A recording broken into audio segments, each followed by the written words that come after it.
Thank you for joining me today. It's Brian Gubernick, and welcome to the No Days Off podcast, where we believe that every single day brings a new opportunity to get better.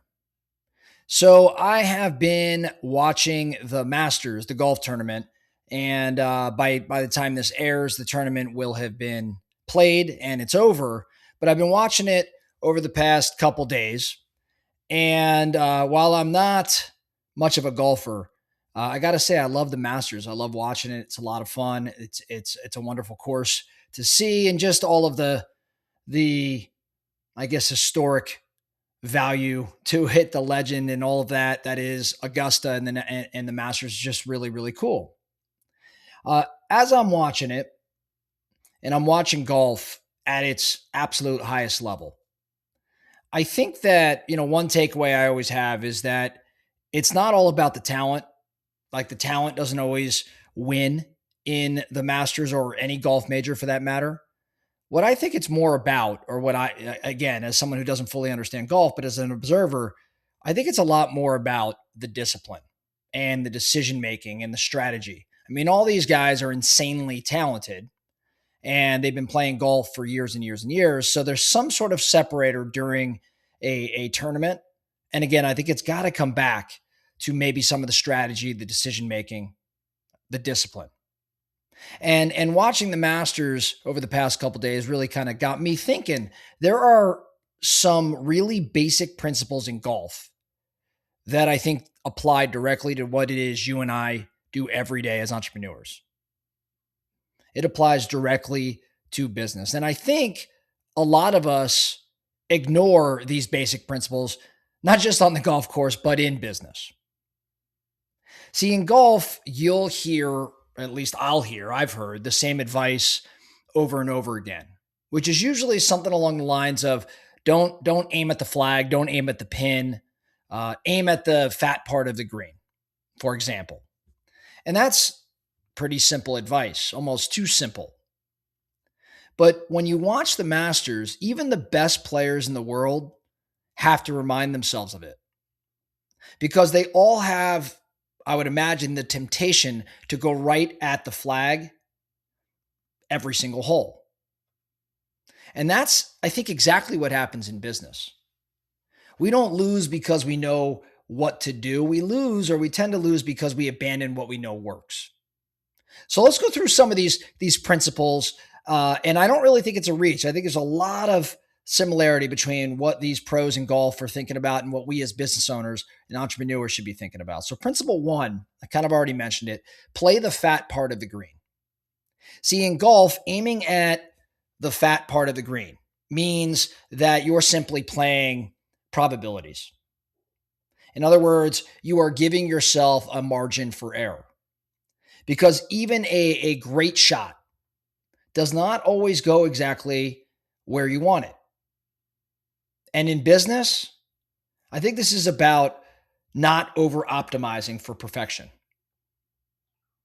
It's about not, searching for chasing the perfect deal, or searching for chasing the perfect hire, or looking for perfect timing. It's really about building systems that work even when things don't go according to plan or don't go perfectly. In other words, I think most entrepreneurs have a tendency to aim at the pin. They take the aggressive line. They push maybe margins a little too tight, and they assume everything will go right. And when it does not, well, then they find themselves in some trouble. Now they've got no room to recover. I think the best of the best, though, they build margin. They aim for the fat part of the green. They aim for the center of the green. So principle one, play the fat part of the green in business. Principle two, manage your miss. Manage your miss. I think that the guys playing in the Masters, the guys on the PGA Tour, I think they know this. I think they know that they're not going to hit every shot perfectly. So the question isn't, how do I hit it perfect? I think the question is, if I miss, where do I want to miss? You want to avoid the water. You want to avoid the sand. You want to miss in a spot where you still have a shot. And in business, this is very applicable. When you make a decision, be it hiring a leader for your organization or launching a new service or a new product, or you invest money into the business, you've got to ask yourself, hey, what does failure look like here? Can I survive the miss? I don't think enough of us are thinking about the downside.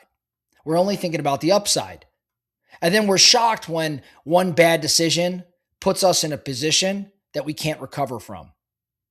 The best of the best don't eliminate risk, they control where the risk lies. So principle 2, manage your miss. Principle 3, again, just watching the masters, thinking around some of the similarities between what these pros face and what we as professional business people face. Principle 3, take your medicine. What do I mean by that? On the golf course, you get in trouble. You find Rory McIlroy behind a tree, or he's got a bad lie, or he has no clear shot. What do the amateurs have a tendency to do? The amateurs try to hit the hero shot. They try to thread the needle. I mean, I know when I'm on the course, this is what I try to do. I have no business doing this. I'm trying to pull off something incredible. And sometimes, once in a while, it actually works out. But most of the time, I end up making things worse. So instead of just one bad shot, I've got 2, maybe even 3.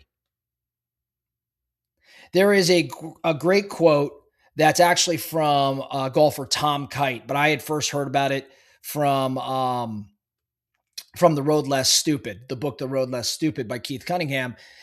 Tom says something along the lines of a double bogey, which is 2 over par. A double bogey is a bad shot followed by a stupid shot. Well, guess what? That applies in business. Bad decisions happen in business, but it's the follow-up decision that usually kills you. So taking your medicine in business means cutting the loss. Maybe it's ending the partnership.